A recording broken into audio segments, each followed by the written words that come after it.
Assalamualaikum warahmatullahi wabarakatuh.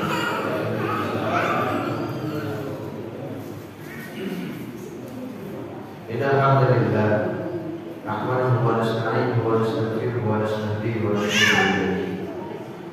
Wa na'udzu billahi min shururi anfusina wa sayyiati a'malina. Wa yahdihillahu fala mudilla lahu wa man yudlil fala hadiya lahu. Asyhadu an la ilaha illallah wa asyhadu anna Muhammadar Rasulullah sallallahu alaihi wasallam. Qala Allah ta'ala fi kitabihil karim ya ayyuhalladzina amanu taqullaha haqqa tuqatih wa la tamutunna illa wa antum muslimun. Qala ya ayyuhan nasu taqu rabbakum alladzi khalaqakum min nafsin wahidah wa khalaqa minha zawjaha wa batha minhuma rijalan katsiran wa nisaa'a wattaqullaha alladzi tasaaluna bihi wal arham inna Allaha kana 'alaykum raqiba. Qala ya ayyuhalladzina amanu taqullaha wa qulu qawlan sadida yuslih lakum a'malakum wa yaghfir lakum dhunubakum. Wa man yuti'illah wa rasulahu faqad faza fawzan 'azima. Wa ba'du fa inna asdaqal kalami kalamullah wa khairul huda huda Muhammadin sallallahu alaihi wasallam. Wa syarrul umuri muhdatsatuha wa 'alam anna kulla muhdatsatin fi hadzal din bid'ah. Wa kullu bid'atin dhalalah wa kullu dhalalatin fin nar.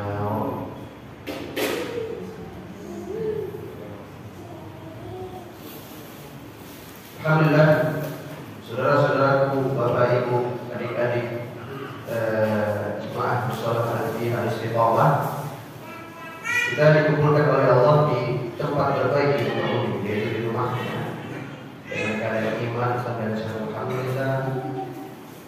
Semoga apa yang kita lakukan tadi, yaitu sholat maghrib berjamaah, dan apa yang kita lakukan sekarang dan nanti itu menjadi pemberat amal di dalam kebaikan kita. Dan menghancurkan segala keburukan-keburukan kita. Dan juga sudah kita sepakat selalu kepada Rasulullah SAW yang telah mengevakuasi umatnya dari zaman kegelapan hingga zaman terang benderang Rasulullah SAW. Bapak Ibu yang Allah muliakan, ikhwatul fudalah, rahimani Allah wa iyyakum jami'an. Sebagaimana disampaikan oleh moderator MC barusan, insyaallah kita akan membahas sebuah judul tematik karena amanah yang diberikan kepada kami tematik Pak ya. Insyaallah kita akan bahas hidupmu adalah skenario terindahnya. Masya Allah. Maksud dari judulnya apa? Jadi hidup kita adalah skenario terbaik Allah. Adalah rencana Allah yang terbaik untuk bagaimana memulai dan mengakhiri hidup kita. Itu sudah Allah tentukan semuanya. Tugas kita hanya apa? Tugas kita hanya beriman dan mari kita saksikan apa yang kita lakukan untuk mengimani takdir Allah di atas. Saudaraku yang Allah muliakan ketahui, beriman kepada takdir itu amat sangat penting.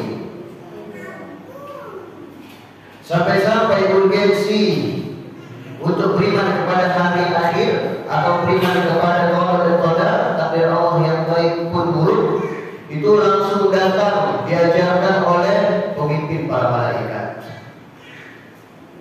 Saksikanlah sebuah hadis. Hadis ini diriwayatkan oleh Bukhari Muslim muttafaqun alaih, dibawa oleh sahabat yang mulia Umar bin Khattab radhiyallahu anhu. Bahwasanya beliau berkata, "Bainama nahnu julusun 'inda Rasulillah sallallahu alaihi wasallam." Ketika kami sedang duduk bersama Rasulullah SAW. Jadi kalau zaman dahulu itu Pak, mereka belajarnya kayak begini. Bahasanya halaqah. Halaqah itu artinya bundaran. Jadi mereka Rasul di depan dan mereka mencintai Rasulullah SAW. Ya, kurang lebih seperti ini. Ketika kami sedang duduk bersama Rasulullah SAW, istana alaina rajulun syadidu bayadhi thiyabi syadidu sawadi sya'ri la yura alaihi athar as-safari la ya'rifu minna ahad hatta asqala ila rukbatai. Tiba-tiba kita lagi ngumpul bersama Rasulullah membahas tentang perkara Islam, perkara iman, lagi ngobrol-ngobrol tentang masalah syariat agama. Ada seorang datang dari kejauhan.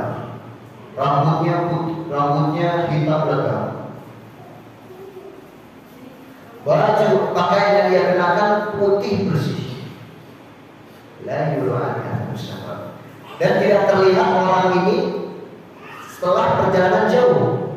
Maklum saudara, kalau orang itu berjalan di padang pasir itu pasti ada debu yang nempel di rambutnya atau bajunya yang kotor. Namun anjing aneh, orang ini jalan jauh dari kejauhan mendekat, tapi nggak kelihatan jalan jauh, masih rapi rambutnya, bajunya pun putih. Yang lebih apa? La ya'rifu ahadun minna. Kita nggak ada yang kenal. Nggak ada yang kenal Pak. Biasanya para sahabat itu orang kenal semuanya. Tapi ini akhirnya nggak ada yang kenal. Hatta asnada rukbata ila rukbatai. Tiba-tiba orang itu datang dan menyandarkan lututnya kepada lututnya sallallahu alaihi wasallam. Setelah berkata, orang ini berkata, "Akhbirni 'anil iman, wahai Muhammad." Masyaallah. Manggil nama Rasulullah pakai nama langsung Pak. Ya Muhammad, hei Muhammad. Subhanallah.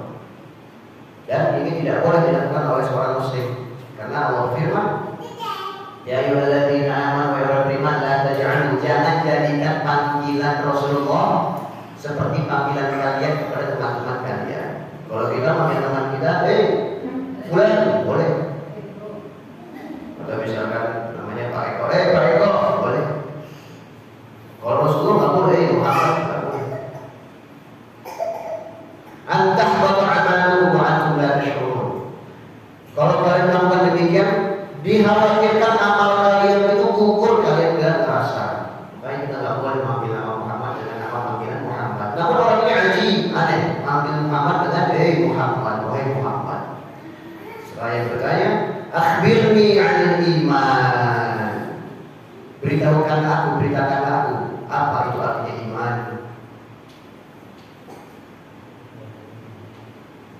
Rasul pun menjawab, antum minal iman wa antum minal billahi wa malaikatihi wa kutubihi wa rusulihi wal yaumil akhir wal qadari khairihi wa syarrihi. Iman itu adalah ketika kamu beriman kepada Allah, malaikatnya, kitab, rasul, hari akhir, takdir Allah yang baik dan yang buruk. Selepas Rasul menjawab demikian, orang ini berkata, "Shadaqta ya Muhammad, kamu benar." Ini orang nanya membenarkan, berarti apa?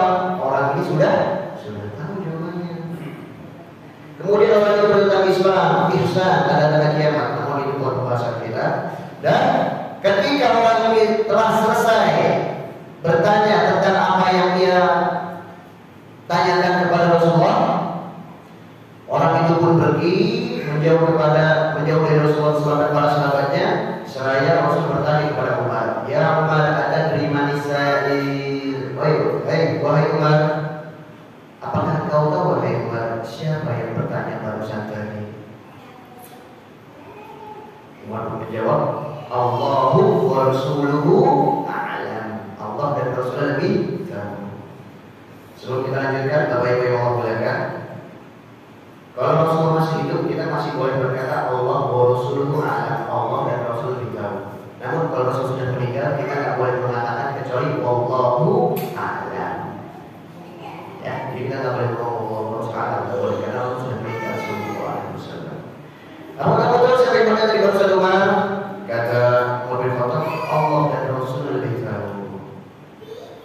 Rasul pun berkata, Innahu Jibril. Itu ada malaikat Jibril. Atakum yu'allimukum dinahu. Sengaja didatangkan oleh Allah kepada kalian langsung dengan berupa makhluk yang tampak barusan. Untuk apa? Untuk mengajarkan kepada kalian agama kalian. Allahu Akbar. Maksud kami saudara yang Allah muliakan, Allah memerintahkan Jibril langsung untuk mengajarkan iman kepada takdir. Betapa pentingnya pada hari ini. Saking pentingnya perkara beriman kepada takdir baik dan buruknya, Allah mengutus Jibril langsung kepada para sahabat dan langsung melihat di depan mukanya. Namun ketahui itu bukan wajah Jibril, namun diserupakan. Orang Jibril itu diberi alaihissalam diberi kemampuan oleh Allah untuk menyerupai makhluk. Namun pembahasan kita apa? Allah langsung mengutus Jibril untuk beriman kepada takdir. kita beriman kepada Allah dan qadar. Saudara yang Allah muliakan, sebelumnya apa artinya Allah dan qadar itu? Apa artinya Pak? Allah dan qadar. Kita sering dengar Allah, qadar, beriman kepada Allah dan qadar apa? Kalau disebut secara beriringan,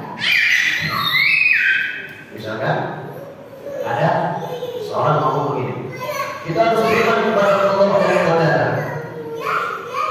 Kalau disebut secara beriringan, maka artinya beda. Qadar ini artinya takdir-takdir yang tidak dapat diubah. Contohnya takdir di masa lalu. Bapak lahir di Ciamis atau di Jakarta, itu takdir masa lalu, itu nggak bisa diubah. Kalau rumah KTP bisa, tapi kalau rumah tempat lahir nggak bisa, karena itu takdir yang telah datang. Kalau qadar itu takdir yang akan datang. Namun kalau ada yang mengucapkan qadar dan qadar secara terpisah, itu artinya sama. Misalkan ada seorang ngomong seperti ini, kita harus beriman kepada Allah, jadi artinya takdir. Yang intinya adalah makna Allah itu adalah ketentuan Allah yang tidak bisa dirubah. Maksudnya apa? Ketentuan Allah yang telah terjadi di masa lalu. Ada qadar itu selalu bisa diubah. Dengan apa? Dengan usaha. Allah berfirman dalam surah Al-Hijr ayat 21, "Wa in min syai'in illa 'indana khazainuhu wa ma nunazzilu illa biqadarin ma'lum." Dan tidak ada satu pun melainkan pada sisi Allah lah khazanahnya atau hikmahnya. Dan Allah tidak menurunkan takdir tersebut kecuali dengan ukuran tertentu. Ini dalil bahwasanya takdir itu sudah Allah tulis, Pak. Sudah Allah tulis. Tinggal actionnya saja, tinggal kejadiannya saja. Namun selalu ada takdir yang bisa diubah. Apa itu takdir yang akan datang? Kita saksikan. Maka dari itu saudara yang Allah muliakan, pasti ketika kita menjalani kehidupan ini ada takdir baik dan ada takdir buruk. Dan begitulah sunatullah. Dan begitulah sunatullah Allah. Musuh itu pasti saling silih berganti. Allah berfirman dalam surah Al-Anbiya ayat 35, "Kullu nafsin dha'iqatul maut. Wa la nabluukum bisyarri wal khairi fitnah wa ilaina turja'un." Setiap yang berjiwa pasti akan merasakan kematian. Wa nabluukum bisyarri wal khairi fitnah. Dan kami akan timpakan kalian kebaikan dan keburukan dengan atas cobaan tersebut. Ini dalil bahwasanya ternyata Allah bisa membungkus musibah dengan kebaikan atau dengan keburukan.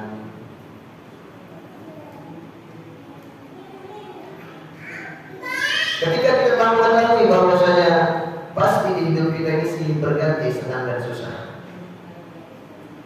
Pasti nggak ada orang sehat pun pasti sakit, nggak ada orang kaya pun pasti miskin terkadang. Namun ternyata bagaimana cara untuk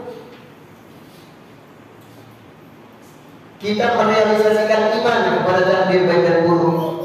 Ada beberapa cara. Cara-cara kita beriman kepada takdir, artinya bagaimana kiat-kiat cara kita beriman kepada takdir Allah baik dan buruknya. Yang pertama adalah beriman kepada takdir itu harus ada sabar dan syukur. Hadis ini diriwayatkan oleh Muslim dari sahabat yang mulia Suhaib. Bahwasanya Rasul bersabda, "Ajaban li amril mu'min inna amrahu kullahu khair." Sungguh takjub perkara orang beriman, semua orang beriman itu perkaranya baik. Inna salatatu sarrahu syakar fakana khairul lah. Jika dia tertimpa kebaikan, dia bersyukur, alhamdulillah. Dapat bonus dari kantor, alhamdulillah. Anak ranking 1, alhamdulillah. Wa in asabahu dharrun sabar fakana khairul lah. Dan kalau dia tertimpa, kalau seorang mukmin itu tertimpa keburukan, dia bersabar dan itu baik untuknya. Makanya Pak, ada doa yang diajarkan Rasulullah kalau kita mendapatkan nikmat, kita baca apa? Alhamdulillah alladzi bi ni'matihi tatimmus shalihat. Alhamdulillah yang segala yang dengan nikmatnya sempurna segala kebaikan. Dan kalau kita tertimpa musibah, doanya apa? Ada juga doa yang mengatakan alhamdulillah ala kulli hal. Alhamdulillah juga di atas segala sesuatu. Subhanallah. Lihat apa kata orang berikut. Kalau mendapatkan kebaikan, alhamdulillah. Pun kalau mendapatkan keburukan, dia mengatakan alhamdulillah.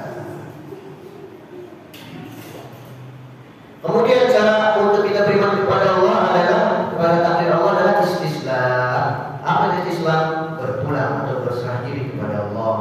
Allah berfirman dalam surah Az-Zumar ayat 54, "Wa anibu ila rabbikum waslimu lahu min qabli an ya'tiyakumul 'adzabu tsumma la tunsarun." Dan berpulanglah kalian kepada Allah dan berlepas dirilah kalian kepada Allah.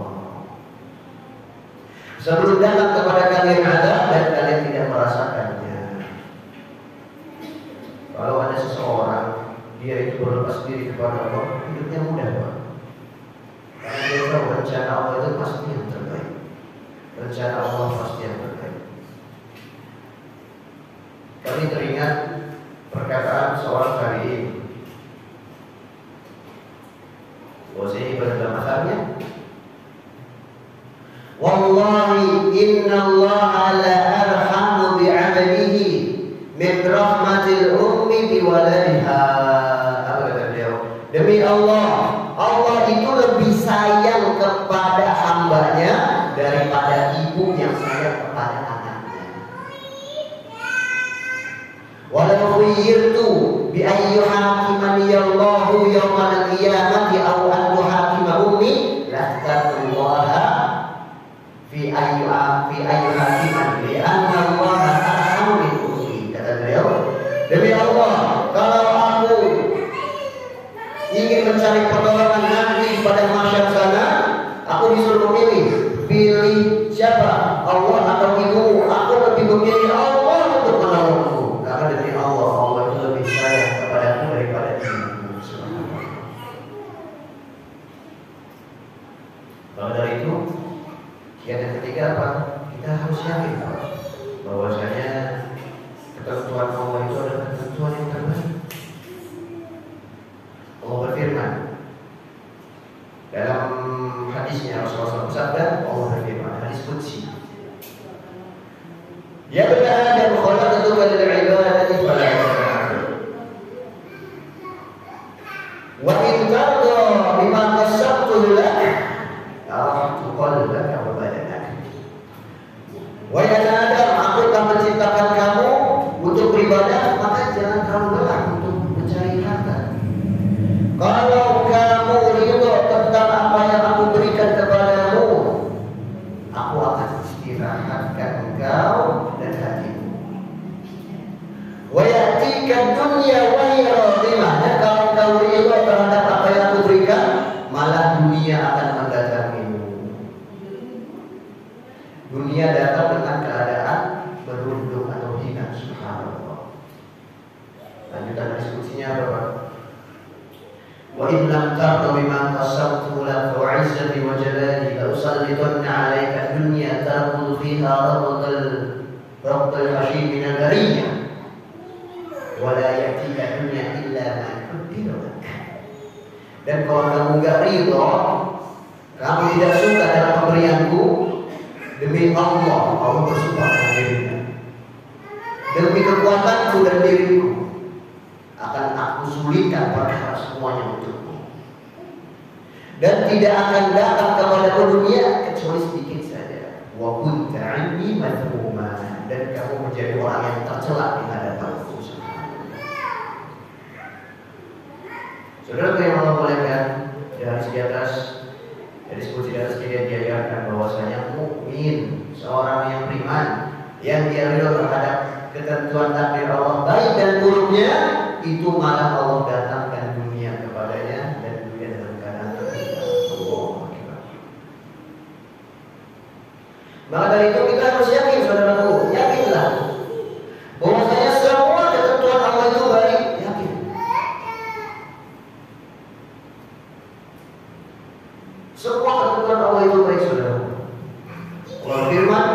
surah Al-Baqarah ayat 216. Wa asa an takrahu syai'an wa huwa khairun lakum wa asa an tuhibbu syai'an wa huwa syarrun lakum wallahu ya'lamu wa antum la ta'lamun. Dan bisa jadi kamu suka terhadap sesuatu namun itu buruk bagimu. Dan bisa jadi kamu benci terhadap sesuatu namun itu baik bagimu. Allah yang Maha tahu sedangkan engkau tidak tahu. Semua takdir Allah itu baik, saudara yang Allah muliakan. Ya. Maka dari itu hati seorang hamba yang beriman kepada Allah itu pasti tenang. Hati yang beriman, hati seorang hamba yang beriman kepada Allah itu pasti tenang.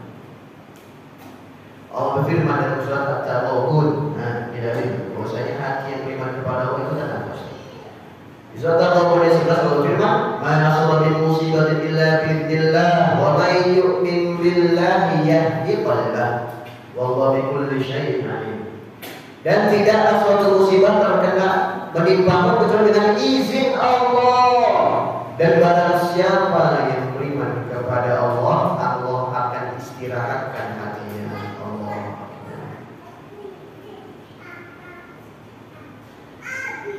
Maka dari itu saudara yang mau muliakan, orang yang beriman kepada Allah itu hatinya tenang. Entah musibah yang besar menimpanya atau nikmat yang sedikit datang kepadanya, dia beriman kepada tenang hatinya. Kita contohkan dengan misalkan Bapak mau pulang kampung, contoh ke Jawa Timur lah, jauh, pengen tinggal di rumah 2 pekan Pak, 14 hari. Nah, Bapak tinggal di rumah, Bapak titip kunci rumah ke anak kecil. Anak kecil ini jangankan menjaga rumah Bapak, menjaga diri saja nggak bisa. Kalau ada orang besar yang merampas kunci itu pasti kalah anak kecil. Akhirnya Bapak titip kunci itu ke anak ini, "Dek, Bapak titip ya, ini kuncinya pegang, jaga rumah Bapak, jaga rumah saya. Bapak pergi, kira-kira di perjalanan Bapak tenang nggak? Nggak mungkin. Pikiran masih Pak. Di rumah gimana? Nanti ada yang nyulik, ada yang rampok gimana? Anak kecil nggak bisa apa-apa. Tapi kita kasih contoh lagi. Antum mau pulang kampung, antum nitip ke Pak RT. Ada Pak RT di sini, contoh. Pak RT-nya ini amanah, subhanallah. Kemudian badannya kuat, maksudnya kalau ada yang macam-macam bisa melawan, bisa membela diri. Kemudian orangnya ini punya sifat tanggung jawab yang besar dan terkenal dengan sifat itu. Bapak pulang kampung 2 pekan, kira-kira semenjak di perjalanan Bapak tenang nggak? Saudara yang mau muliakan, kalau kita bisa tenang menitipkan perkara kita kepada Pak RT ini, contoh Pak. Kalau kita bisa tenang menitipkan perkara dunia kita kepada makhluk ini, kenapa kita tidak bisa tenang untuk menitipkan perkara kita semuanya kepada Allah? Allah itu Maha Kuat, saudaraku. Karena Allah lah sebaik-baik penjaga. Tidak ada yang menjaga sesuatu yang lebih baik kecuali Allah. Allah berfirman dalam surat Fatir ayat 41. Inna Allah yumsiku as-samawati wal arda an tazula wa la in zalata in amsakuma min ahadin min ba'di innahu kana aliman ghafura. Sesungguhnya Allah yang menjaga langit, yang menggenggam langit itu agar tidak runtuh, agar tidak jatuh ke bumi. Dan jika Allah tidak memegang langit, siapa lagi yang bisa memegang langit selain Allah? Dan Dia Allah yang Maha Pengasih dan Maha Mengampuni. Saudaraku, langit yang besar saja bisa Allah jaga. Allah Akbar. Apalagi rumah kita yang kecil, minimalis. Maka dari itu saudara yang Allah muliakan, kita sering menghafal ayat ini. Bahkan anak-anak kecil mungkin hafal ayat kursi Al-Baqarah 255. Apa teman ayat akhirnya? Wala ya'uduhu hifdzuhuma. Dan Allah tidak letih menjaga langit dan bumi. Allah nggak capek, Pak. Nggak capek Allah menjaga bumi dan langit. Apa kabar cuma menjaga kita? Makanya dititipkan kepada Allah Subhanahu wa taala.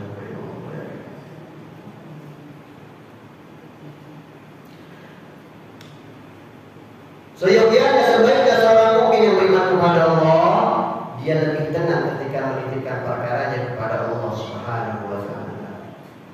Karena kenapa? Ketika Allah mengungkapkan perasaannya kepada orang beriman, Allah lebih cinta kepada orang beriman daripada orang yang tidak beriman. Padahal dari dasarnya saja Allah Maha menjaga, namun Allah lebih menjaga hamba-Nya yang beriman. Allah berfirman dalam surat Al-Ahzab ayat 43, "Wa kana bil mu'minina rahima." Dan Allah sangat sayang kepada orang-orang yang beriman. Subhanallah. Saudara yang Allah muliakan, maka dari itu hendaknya kita berbaik sangka kepada Allah. Husnuzan, bukan su'uzan. Kalau kata orang kasih su'ujan, su'uzan. Tidak boleh su'uzan kepada orang, namun harus husnuzan, harus berbaik sangka terhadap keputusan Allah Subhanahu wa taala. Saudara yang Allah muliakan, bahkan ketahui ada sebuah hadis. Hadis ini sahih yang diriwayatkan oleh Bukhari dan juga dalam lafaz yang lain, dengan bermodal berbaik sangka kepada Allah, itu seorang hamba bisa masuk ke dalam surga tanpa hisab, tanpa azab. Subhanallah. Masuk surga tanpa hisab, tanpa azab. Rasul bersabda, hadis ini dibawa oleh sahabat yang Ibnu Abbas. Rasul bersabda, "Yadkhulul jannata min ummati sab'una alfan bighairi hisabin." Akan datang nanti di hari kiamat umatku 70.000 orang. Subhanallah. Yang mereka akan masuk surga tanpa hisab, tanpa azab. Langsung, Pak. Kayak jalan tol aja masih tidak, Pak. Itu benar-benar langsung masuk surga, enggak ada hisab, enggak ada azab. Sahabat itu bertanya, "Man hum ya Rasulullah? Ya Rasulullah, siapa mereka? Kenapa masuk surga tanpa hisab, tanpa azab?" Apa kata Rasulullah? "Humul ladzina la yastarqun wa la yatayyarun wa la yaktawun wa 'ala rabbihim yatawakkalun." Sifat-sifat 70.000 orang ini yang akan masuk surga tanpa hisab, tanpa azab ada apa? Yang pertama, mereka enggak minta diruqyah. Enggak minta diruqyah. Maka dari itu, Pak, jangan minta diruqyah. Tapi kalau meruqyah orang boleh kan? Boleh. Makanya ada doa untuk meruqyah diri sendiri. Ada yang hafal doanya, Pak. Ini termasuk sunnah yang ditinggalkan. Diriwayatkan oleh Imam At-Tirmizi dalam sunannya, cara meruqyah diri sendiri itu Bapak keluar, ambil tanah suci, Pak, ya. Jangan tanah yang mencampur dengan kotoran. Dicowel dengan kunjuk. Karena dalam hadis kunjuk di kalian itu kata Rasulullah lebih ditakuti syaitan daripada keras. Ambil tanah, kemudian dikasih apa? Ya dipukul di apa? Di lekah gitu ya. Bukan. Reak gitu. Kemudian dibacakan doa, Bismillahirrahmanirrahim. Bi'izni Rabbina yushfa saqimuna bi'izni Rabbina. Dengan nama Allah, dengan kesucian tanah kami, dengan izin Rabb kami, sembuhkanlah penyakit kami. Ada yang apa doanya, Pak? Enggak ada. Doa makan apa? Ini memang sudah ditinggalkan ya. Kau bisa menemukan hadis ini di Sunan At-Tirmizi. Maka dari itu 70.000 orang ini diantaranya ada nggak minta diruqyah. Yang kedua, la yatayyarun, mereka tidak pesimis dengan takdir Allah. Wala yaqtamun, dan mereka nggak minta diistrikan. Itu bahasanya panjang, intinya obat zaman dulu itu adalah ditusuk besi panas, kemudian sakitnya hilang, namun meninggalkan luka. Itu bahasanya panjang. Kita insyaallah pertemuan selanjutnya. Wa rabbihim yatawakkalun, dan sebab terbesar 70.000 orang di semua surga tanpa azab adalah mereka tawakal, berlepas diri kepada Allah. Karena modal tawakal bisa masuk surga tanpa hisab tanpa azab. Tapi jangan tawakal orang yang enggak beriman. Suatu hari kami teringat sebuah cerita Umar bin Khattab. Ketika Umar bin Khattab menjabat sebagai khalifah, ada orang-orang dari Yaman jalan ke Mekah. Oh haji. Dari Yaman jalan Pak ke Mekah. Berjalan. Umar pun bertanya, "Manil qaum?" Dari mana kalian? Karena mereka mutawakkiluna di Yaman. Wahai khalifah, kita adalah orang-orang yang bertawakal dari Yaman. Kita berlepas diri kepada Allah. Kita jalan dari Yaman ke Mekah ingin haji. Apa kata Allah? Lastum mutawakkilin bal antum mutawakkilun.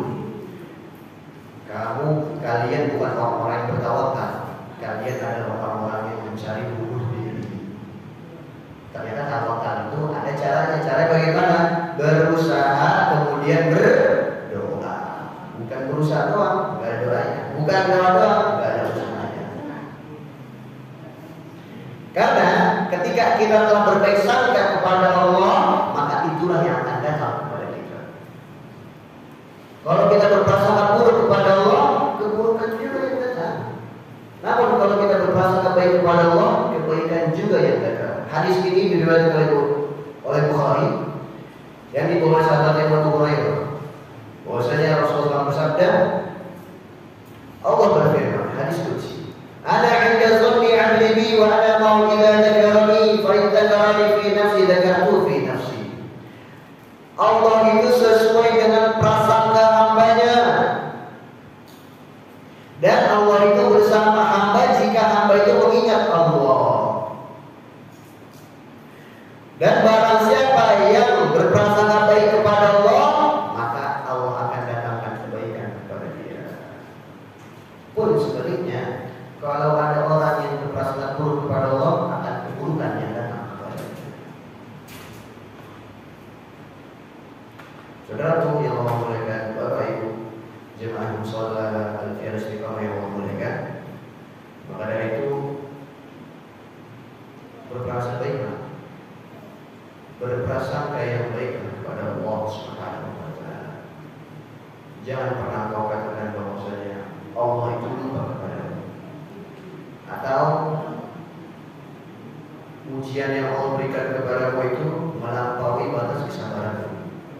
Allah berfirman, la yukallifullahu nafsan illa wus'aha.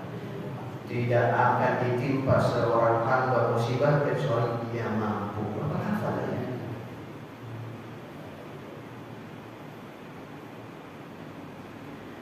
Maka dari itu saudara yang Allah muliakan, kalaupun kita diuji keburukan oleh Allah, bisa jadi Allah cinta kepada kita. Kami ulangi, kalaupun kita diuji keburukan oleh Allah, bisa jadi itu cinta, bukti cinta Allah kepada kita. Karena ujian Allah itu bukan tanda mutlak murkanya, dan nikmat Allah bukan tanda mutlak cintanya kepada seorang hamba. Bapak hafal ayatnya, bahwasanya cinta Allah itu bukan melulu dengan nikmatnya, dan murka Allah bukan melulu dengan musibahnya, bukan selalu dengan musibahnya. Allah firman dalam surah Al-Fajr ayat 15 sampai 17. Fa'amal insanu idza mabtalahu rabbuhu fa'akramahu wa na'amahu fayaqulu rabbi akraman. Adapun manusia kalau dia diberikan kebaikan dan nikmat oleh Allah, dia berkata, aku disayang oleh Allah. Wa ma idza mabtalahu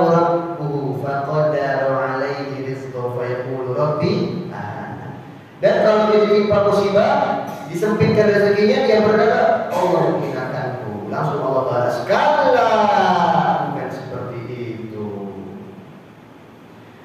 Ternyata banyak dalil yang mengatakan justru dengan musibah itu tanda cinta Allah.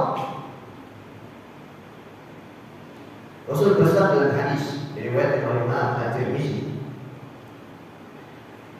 "Idza arada Allah bi'abdihi al-khaira, 'ajjala 'uqubatahu fid dunya." Jika Allah menginginkan kebaikan, kami ulangi hadisnya. Jika Allah menginginkan kebaikan, dari tanda-tanda Allah menginginkan kebaikan untuk seorang hamba, Allah akan mensegerakan hukumannya di dunia. Wa idza arada Allah bi'abdi syarra, dan dari tanda-tanda Allah menginginkan keburukan untuk seorang hamba, amsaka bidzambi, Allah akan tahan dosanya. Terus diberikan nikmat, terus diberikan nikmat. Hatta yuwaffiyahu bihi yaumil qiyamah, sampai nanti dibalas di hari kiamat. Itulah yang dinamakan istidraj. Apa istidraj, Pak? Diulur. Hidup manusia itu ada apa? Ada orang dia beribadah, namun malah dapat cobaan, malah dapat musibah. Dia beribadah, Pak, dia soleh, namun malah mendapatkan musibah. Ini berarti dosanya dihapus oleh Allah. Ini yang dikatakan cobaan. Cobaan untuk iman ini beribadah tapi mendapatkan musibah. Ada orang beribadah mendapatkan kebahagiaan, mendapatkan harta yang baik dari Allah. Ini yang dikatakan nikmat. Ini baru nikmat. Ada orang dia berbuat dosa tapi mendapatkan nikmat. Ini namanya istidraj. Padahal berbuat dosa tapi dapat nikmat. Ini istidraj. Ada orang yang tempat berbuat dosa tapi mendapatkan keburukan. Ini namanya apa? Cobaan. Bukan cobaan, azab ini. Ada orang main judi, waduh aneka lagi ini cobaan dari Allah, cobaan azab itu, Pak. Kalau orang menang judi, waduh alhamdulillah nikmat Allah, ini nikmat katanya. Istidraj itu. Maka dari itu saudara yang Allah muliakan, justru dari tanda-tanda Allah cinta kepada seorang hamba, Allah mensegerakan hukumannya di dunia. Rasul bersabda dalam hadis riwayat Bukhari, "Wa in kana fi dini riqatul budri ala hasab dini, fama yaqul wala bil 'abdi hatta yatrukahu yamshi 'ala al-ardi ma 'alayhi min khati'ah." Dan jika Allah telah menginginkan kebaikan seorang hamba, sebelum dia mati, Allah akan mencoba dia. Dikasih cobaan penyakit. Tujuannya agar apa? Agar dia nanti bertemu dengan Allah dan dia tidak punya dosa sedikit pun. Subhanallah. Dari itu, Pak, sejatinya bukan dengan harta kita mengukur cinta Allah kepada hamba. Bukan dengan cobaan kita mengukur cintanya Allah kepada seorang hamba. Karena banyak cerita orang kaya, hartanya berlimpah, ya, tapi dia bukan orang Islam, banyak, Pak. Justru, Pak, orang-orang yang tidak memeluk agama Islam ini, mereka Allah bukakan pintu dunia. Sahih, benar kan? Kalau antum buka, untuk majalah Forbes namanya, urutan orang terkaya di dunia. Dari 1 sampai nomor 50 itu gak ada yang muslim. Apakah itu tanda Allah cinta kepada orang-orang muslim? Gak ada, bukan seperti itu. Justru tanda Allah cinta kepada seorang hamba, Allah berikan cobaan kepada dia. Maka dari itu jangan berkecil hati, saudara, yang Allah muliakan. Karena demi Allah, debunya surga itu lebih baik daripada bumi dan seisinya. Allah. Debu yang kita bersihin di rumah itu lebih baik daripada surga dan isinya, lebih baik daripada bumi dan isinya. Surga, debunya surga itu debu Pak. Itu gimana dengan emasnya, dengan permatanya Allah. Maka hanya orang bodoh lah yang mengedepankan nikmat dunia daripada nikmat akhirat. Bisa dia berapa Pak?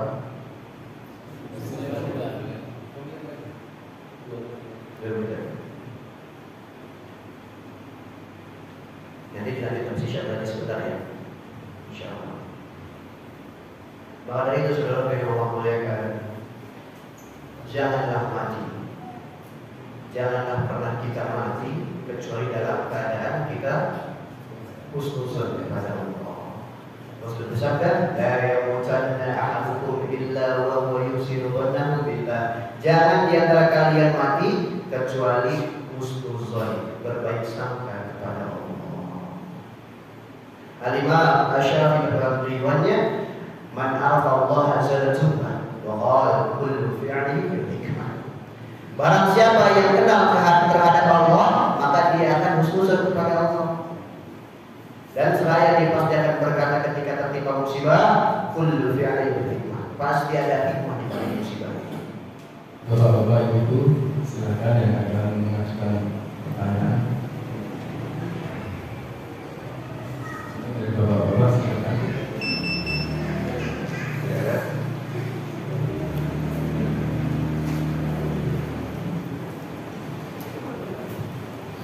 Terima kasih kami sampaikan.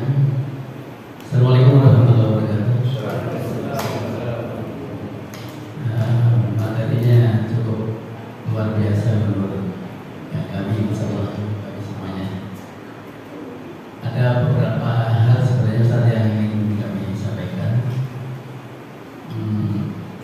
Pertama berkaitan dengan musibah. Tadi kenikmatan alhamdulillah, musibah juga alhamdulillah hidup saja. Sedangkan di Al-Quran itu kan jelas apabila kita ditimpa musibah, ucapkanlah inna lillahi wa inna ilaihi raji'un. Tapi di samping itu saya sendiri ada bingung juga, mengapa harus alhamdulillah karena menerima musibah. Karena kalau kita sikapi dengan penuh kesabaran, berarti kan dosa kita berguguran, pahala insya Allah selalu dibesarkan oleh Allah. Apa itu yang dimaksud dengan alhamdulillah saja? Ya itu ya pertama itu. Kemudian tadi ada, saya belum pernah dengar Ustaz, mungkin nanti bisa dijelaskan, debunya surga itu lebih baik daripada dunia seisinya. Jadi mungkin di Al-Quran atau di sumber-sumbernya. Terima kasih. Assalamualaikum warahmatullahi wabarakatuh.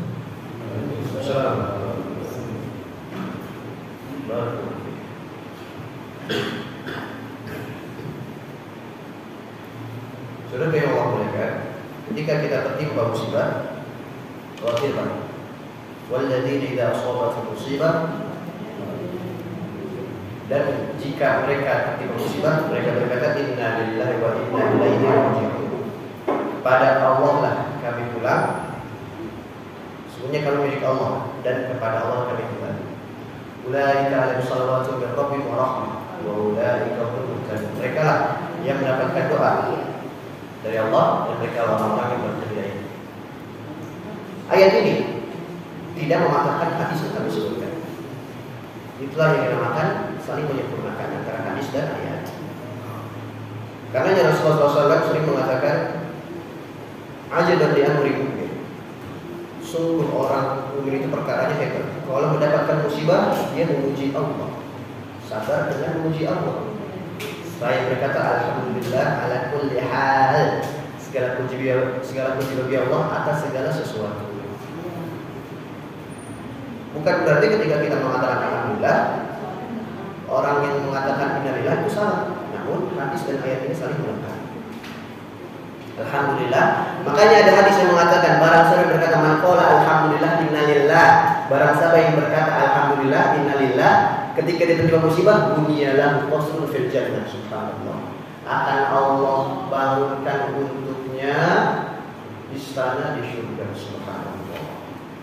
Jatuh bilang alhamdulillah innalillah, dapat istana di surga. Maka dari itu perkataan alhamdulillah innalillah ini saling beriringan ketika tertimpa musibah, kita besar pahalanya.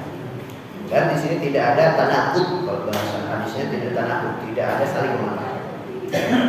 Kemudian di surga itu lebih baik daripada dunia dan sisi. Hadis ini diriwayatkan oleh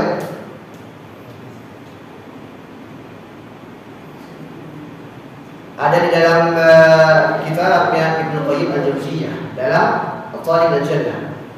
At-Tariq Al-Jannah dikatakan bahwasanya hadis ini diriwayatkan oleh Sahih Imam Al-Bukhari. La turbah Rasulullah, tanah debu surga itu terbuat dari apa? Apa kata Rasulullah SAW? Tanahnya itu terbuat dari cahaya dan tidak ada cahaya, padahal tidak ada cahaya yang meneranginya. Jadi memang bercahaya. Dan itu lebih baik daripada surga dan seisinya, subhanallah. Debunya. Makanya apa kata Rasulullah SAW? Atau tanahnya, sebutirnya itu. Apa kata Rasulullah SAW?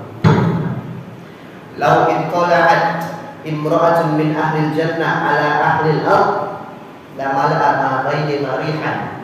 Kalau nggak perempuan surga itu, ya, itu nggak turun ya, dia melongo atau ngintip kepada bumi, niscaya bumi itu akan wangi dari timur ke barat. Wala nasifuha ala ra'siha khairun minal ardi wa ma fiha. Dan demi Allah kata Rasulullah, kerudung yang ada di atas kepalanya bidadari itu lebih baik daripada dunia dan sisinya. Jadi maksud saya menyampaikan ini, Allah sering membandingkan nikmat surga dengan nikmat bumi itu, nikmat yang nggak pernah kita pikirin dibandingkan dengan bumi. Ternyata bumi itu nggak ada apa-apanya. Tanah, debu, kerudung, itu belum bidadarinya Pak. Itu baru kerudungnya. Ya. Jadi semoga bisa memotivasi kita untuk menjemput surganya Allah Subhanahu wa Ta'ala. Bapak yang memuliakan Bapak Ibu, sejatinya masih ada satu cerita. Ceritanya pendek, namun ini memang penutup. Kalau diizinkan saya sampaikan, kalau tidak diizinkan tidak akan saya sampaikan. Ceritanya pendek, namun syarat akan hikmah. Bagaimana KPK diizinkan atau tidak? Lanjut. Ya, Saran. sebentar saja Pak. Saya nyiapin materi ini, kalau disampaikan saya Pak. Saya tutup kaidah muhadarah atau halakat ini dengan sebuah cerita yang diriwayatkan oleh Bukhari Muslim dalam lafaz Bukhari dan maknanya dalam makna Muslim. Kalau bisa cek di Bukhari Muslim, bahwasanya Rasul bercerita, ada seorang laki-laki berkata, la tasaddaqun Nabi sallallahu demi Allah, aku akan bersedekah nanti malam. Fawadu'a fi yadi, kemudian dia pun keluar dengan gelap gulita malam bawa satu kantong perak. Kemudian dia masih ke laki-laki lewat depan rumah dia, ini buat kamu. Dia pulang, fasbahu yatahaddatsun. Ketika dia pulang, dia berkata, Allahumma ya Allah, terimalah sedekahku ya Allah. Ketika pagi-pagi, orang-orang pada ribut. Tasaddaqa rajulun lailatan ala yadi sarik. Tadi malam ada yang sedekah satu kantong perak kepada tangan pencuri. Masya Allah. Ternyata dia kasih siapa Pak? Pencuri. Apa dia berkata, Allahumma lakal hamd ya Allah, alhamdulillah ala kulli hal. Alhamdulillah dibilang kan, dia salah menaruh sedekah, tapi dia bilang alhamdulillah, segala puji bagi Allah. Saya akan ganti dengan lebih. La tasaddaqa bi sadaqatin hadhihi lailah. Malam ini aku akan sedekah satu kantong perak. Kemudian dia perlu cari-cari, ada perempuan lewat depan rumah dia. Dikasih ini buat kamu, dia pulang. Fasbahu yatahaddatsun. Ketika pagi-pagi manusia itu ribut lagi. Tadi malam ada yang sedekah kepada penzina. Subhanallah. Kalau kita salah maning. Kemarin sedekah 1 kantong perak kemana? Mencuri. Sekarang ke tukang zina. Tapi dia berkata apa? Allahumma lakal hamdu ya Allah, segala puji hanya untukmu ya Allah. La atasaddaqanna hadhihi lailatan. Saya malam ini akan sedekah lagi. Kemudian dia keluar, lewat laki-laki itu ada pada rumah dia. Dikasih sama dia, dia pulang. Fasbu idza haddatsun, ketika pagi-pagi manusia ramai tadi malam ada yang sedekah kepada orang kaya. Ya Allah, orang kaya bersedekah, Pak. Maka dari itu, fa'utiya zamil, ketika dia tidur dia bermimpi. Ada seorang malaikat, ini hadis sahih, Pak. Dia datang kepada dia dan berkata, "Amma shadaqatuka ala sariq fala yasta'iffa an sariqati." Tahuilah, semua sedekahmu itu diterima oleh Allah. Sedekahmu yang pertama kepada pencuri itu karena tadi malam dia pengen mencuri. Namun ketika dia mencuri, kamu kasih sekantung perak. Dia nggak jadi mencuri, bahkan dia bertobat dari pencuriannya. Allah. Sedekahmu yang kedua kepada penzina, penzina itu pengen kerja itu. Si malam. Ketika dia pengen berzina, kamu kasih uang sekantung perak itu cukup untuk dia bertahun-tahun ke depan. Bahkan dia beristighfar dalam hatinya karena sedekah. Bahkan dia bertaubat dari zinanya. Allah terima sedekahmu yang kedua. Adapun yang ketiga, sedekah kepada orang kaya Allah terima. Tahuilah dia orang kaya yang pelit. Dia nggak pernah sedekah. Namun ketika kau memberikan sedekah kepadanya, padahal dia sendiri pelit, dia tersentuh. Hatinya tersentuh. Dia pun bertaubat dari kepelitannya itu. Wa amal qurifana yasta'if fa yunfiqu bima ataahu Allah. Dan orang itu berkata alhamdulillah, masya Allah. Saudara yang Allah bolehkan, apa yang kita baca di sini dari cerita ini? Kalau kita beriman kepada takdir Allah, memuji Allah di setiap saat, susah pun senang, apa? Buahnya apa? Yang seakan-akan buruk ternyata baik di sisi Allah Subhanahu wa ta'ala. Hadza wallahu a'lam bishawab. Baik, terima kasih. Mungkin itu saya bisa sampaikan dan berdoa subhanallah wa bihamdihi.